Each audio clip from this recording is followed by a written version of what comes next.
Acción. Hola, buenas noches amigos de Emoción en órbita. Hoy tenemos un tema muy interesante. Vamos a hablar de la historia del fútbol mexicano. Nos vamos a concentrar en la selección, pero vamos a abarcar también lo anterior a la selección. Porque tenemos previa de Nations League. Tenemos aquí a Gustavo, un experto. Gustavo escribió este libro. No sé si se alcanza a ver ahí. El fútbol mexicano, una crisis permanente. Lo pueden encontrar en Amazon. Nos vamos a ir basando en cada uno de los capítulos que vas escribiendo en este libro, Gustavo, para entender qué pasó con el fútbol mexicano, y eso nos va a dar el contexto para entender qué pasa actualmente con el fútbol mexicano. Pero antes de todo, buenas noches. ¿Cómo estás, Gustavo? Hola, buenas noches, Fer. Buenas noches a todos y gracias por la invitación. No, gracias a ti por aceptar. Es un placer tenerte acá. Como siempre en Emoción en órbita. Pues vamos a entrarle, ¿no? Vamos a darle. Ok, vamos a comenzar con breve historia del fútbol mexicano, ¿no? Nos haces aquí una pequeña introducción, bueno, no tan pequeña, de los aspectos más generales del fútbol, ¿no? Y me destacas dos momentos, ¿no? 1960, el fútbol entra en una etapa económica. Antes el fútbol y digamos que esta parte de la solvencia económica estaban divorciados, y aquí los medios de comunicación se vuelven un punto importante, ¿no? En el fútbol mexicano. ¿Qué nos puedes decir de este momento? Sí, antes de 1960 era un fútbol un poco más amateur. Era un público que el que lo veía era más la gente común del pueblo, Uh-huh. la gente trabajadora. Y poco a poco los empresarios de México se dan cuenta que hay un nicho de mercado muy interesante, Uh-huh. donde hay un sector de la población en donde no, en donde encuentran una manera de hacer un negocio y aprovechan también este campeonísimo de Chivas desde Uh-huh. los 60 hasta el 68 y crean, si bien ya existía, compran el Club América para hacerle una rivalidad a Chivas trayendo extranjeros, Una rivalidad haciendo un poco ficticia, más de ¿no? una rivalidad ficticia y de ahí nace el clásico, porque el clásico no tiene otra razón de ser como en otras partes del mundo. En otras partes del mundo es por cercanía, por ideología social, por ideología política, por ideología económica. Acá fue más que nada por un tema de apostarle a un Mediático. negocio creando una rivalidad. Sí, tenemos por ahí ejemplos que decías como, bueno, y sin irnos a lejos, ¿no? El Tigres Rayados, pues es un clásico de la ciudad de Monterrey, ¿no? Y tenemos por ahí el Boca River que también tiene su origen en que partían del mismo sector geográfico, ¿no? Claro, Eh, un claro. poquito más adelante mencionas una segunda etapa, ¿no? La etapa en la que llega Menotti, César Luis Menotti al fútbol mexicano, ¿no? 1991, ¿no? Y bueno, el auge de otros técnicos mexicanos como Mejía Barón, como Manolo Lapuente, ¿no? Esta es, digamos, que una segunda etapa importante del fútbol mexicano. ¿Por qué? Es un par de aguas. Es un cambio radical en el fútbol mexicano a raíz de los cachirules de 1990.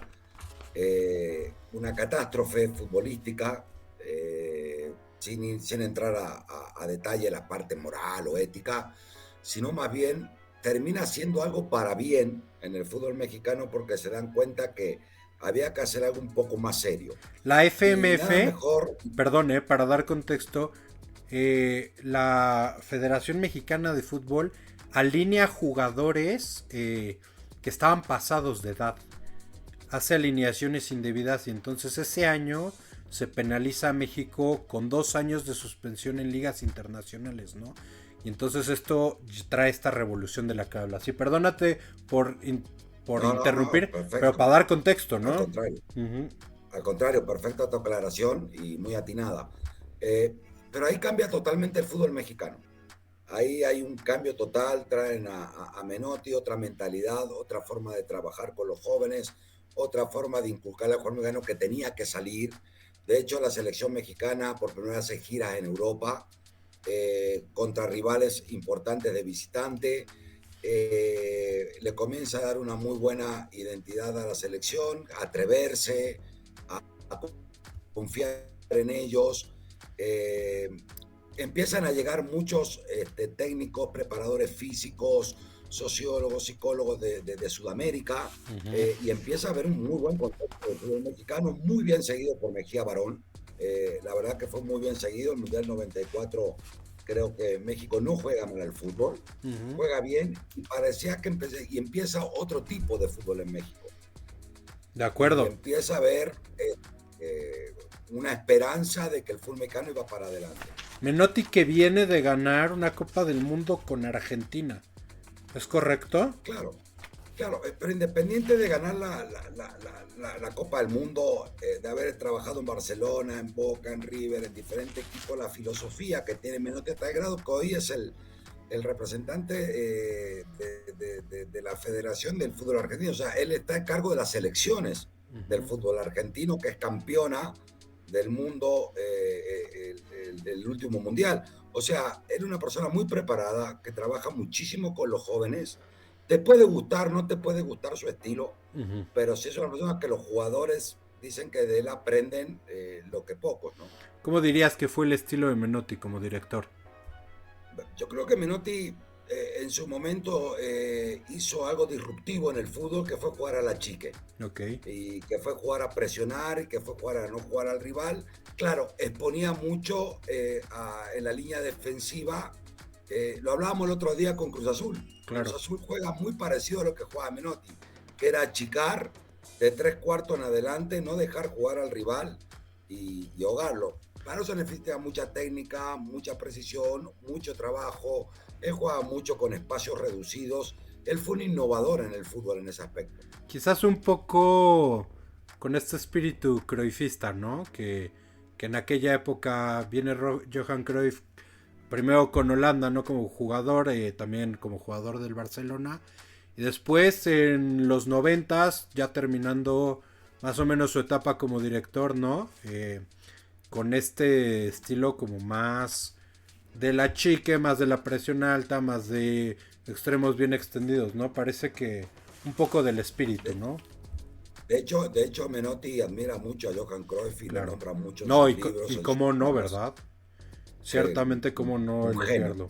Sí, para mí, digo, con todo respeto a Menotti, que es un grande del fútbol también, y no se le debe menospreciar. Para mí los dos grandes del fútbol han sido, del fútbol moderno, ¿no? Han sido Cruyff y ahora Guardiola, ¿no?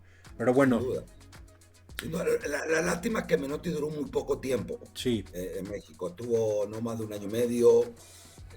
Hay muchas versiones, hay muchas críticas por su salida, lo que fuera, problemas con la federación o no, pero fue un acierto. Es una lástima que no lo hayamos tenido más tiempo, pero Mejía Barón le da una buena continuidad también. Ok. Ahora pasamos a la liga doméstica, ¿no? Los registros de la inauguración, digamos que del fútbol mexicano, se remontan a 1898, ¿no? Con el Orizaba Athletic Club, ¿no? Un club social, mencionas aquí, que se enfocaba más en el cricket, pero ya entrando en los 1900 empieza a tener más auge este fútbol, ¿no? Muy apoyado por Inglaterra. Sí, muy apoyado por Inglaterra y sobre todo en la ciudad de Pachuca, donde iban a trabajar a las minas los ingleses, y ahí ellos son los que traen un poquito el fútbol a México, ¿no? Y bueno, empieza el auge de varios clubes. El Necaxa también es uno de los primeros en incorporarse. Estaba el Club España. Tenemos todavía, todos recordamos el estadio que tenían ahí en Chabacano, okay, que fue incendiado, se incendió solo, también algo que quedará para la historia. La investigación, para la historia dentro del fútbol, que todos los países lo tienen, y empieza un auge muy social.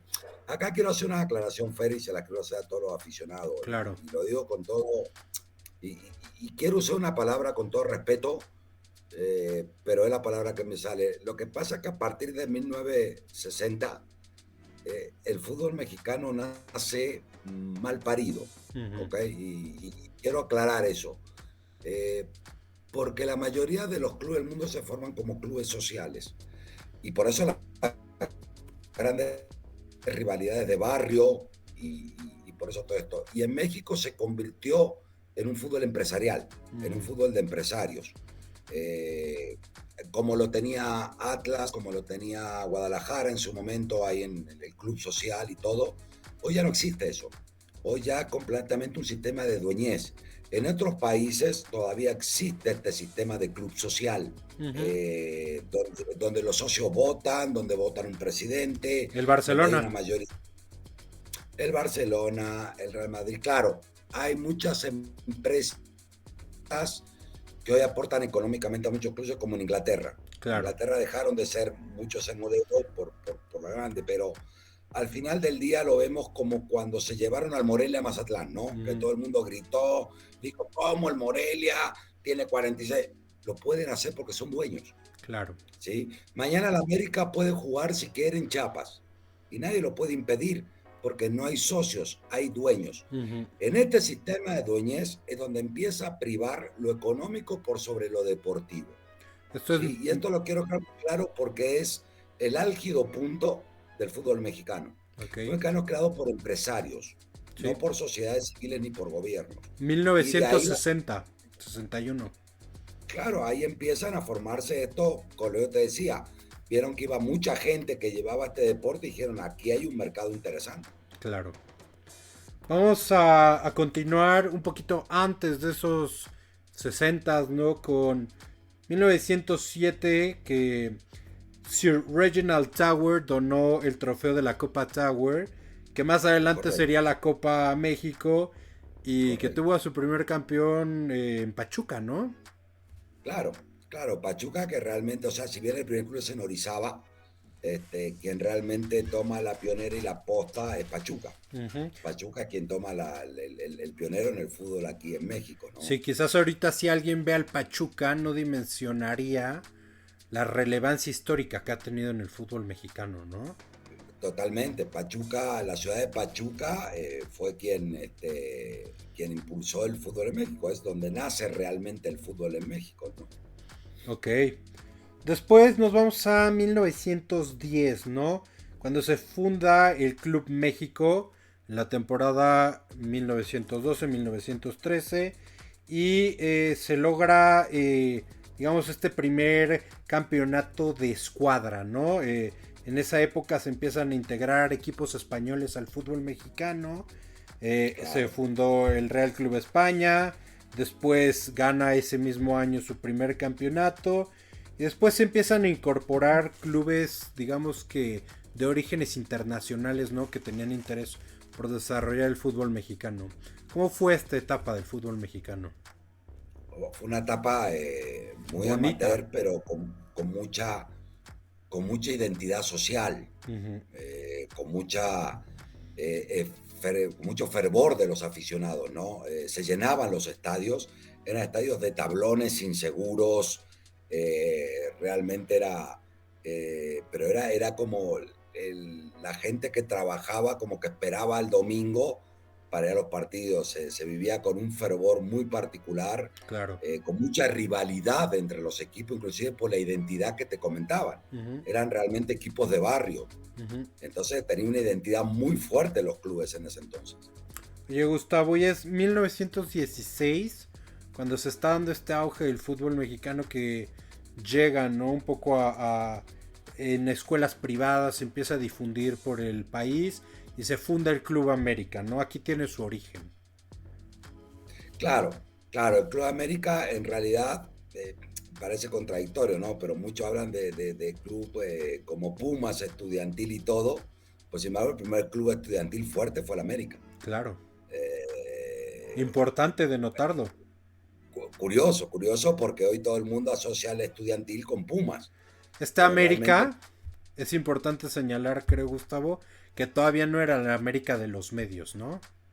no, no, no, era una América muy social, muy de jóvenes, muy de centro de estudiantes que se llamaban en ese entonces, creado por los chicos, no tiene nada que ver con el Club América Coyes. Ok. Después, en 1921, se organiza el campeonato del centenario, ¿no? Y son 15 equipos los que participan, entre los cuales está el Germania, el España, el Asturias, el América, no sé, muchos equipos, ¿no? El Sporting de Veracruz, el Iberia de Córdoba, el Orizaba, el Atlas, el Guadalajara de Jalisco y el Pachuca de Hidalgo, ¿no? Todos Claro, estos son los primeros clubes, ¿no? Que empiezan a tener torneos. claro, anteriormente a esto la mayoría de los clubes eran de origen europeo, ¿no? Mm. Eran de inmigrantes, que acá en México pues el fútbol en Europa se desarrolló mucho antes, con mucha más pasión, y luego los clubes, ya que se fueron a México, empiezan a copiar el modelo y empiezan a intervenir en este deporte a partir de 1920 con mucha más efervescencia que antes. Ujú. Y este torneo también es el que abre la puerta un poco para una serie de torneos que ya no iban a acabar, Ok, que ya cada año se jugaban. ok, Ya no ok. eran intermitentes de cada tanto, ya era como la liga, ¿no? Ujú. Ya había un mérito, ¿no? En jugar esto con regularidad. Claro, por supuesto. Acá hay que atribuirle mucho, si bien el origen es inglés, con Pachuca, creo que lo desarrollan mucho son ¿Españoles? españoles, Sí. españoles, con el Club España. La verdad que fue muy importante el aporte del fútbol español en México, que traían eso desde Europa. Y claro, se dieron cuenta aquí en México que tenían que crear su propia identidad, empezaron a crear sus propios clubes. Ok.